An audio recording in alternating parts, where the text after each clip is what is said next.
দর্শক, রাজধানী বঙ্গবন্ধু এভিনিউয়ে আওয়ামী লীগের যৌথ সভা শেষে বক্তব্য রাখছেন সাধারণ সম্পাদক ওবায়দুল কাদের। আমরা যুক্ত হচ্ছি তার বক্তব্যে। বিএনপি সভা মানেই সন্ত্রাস, বিএনপি সমাবেশ মানেই নৈরাজ্য, সমাবেশ মানে পুলিশকে পিটিয়ে হত্যা, সাংবাদিকদের উপর নির্যাতন, প্রধান বিচারপতির বাড়িতে হামলা, পুলিশ হাসপাতালে হামলা।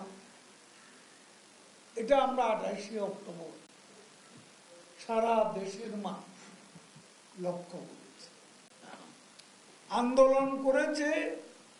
আমরা নাকি পালাবার পথ পাব না।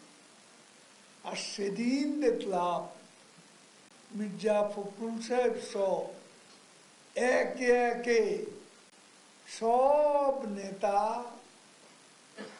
কত যে দ্রুত, দৌড়সালাউদ্দিনের চেয়ে দ্রুত সেদিন মঞ্চ থেকে একে একে নেমে গলি গলি খুঁজে পাচ্ছিল না, পালাচ্ছিল।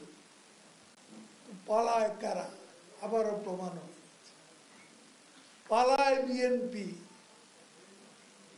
সেই 2007 সালে তাদের ভারপ্রাপ্ত চেয়ারম্যান মুসলেখা দিয়ে আর রাজনীতি করবে না বলে লন্ডনে পালিয়ে গিয়েছে।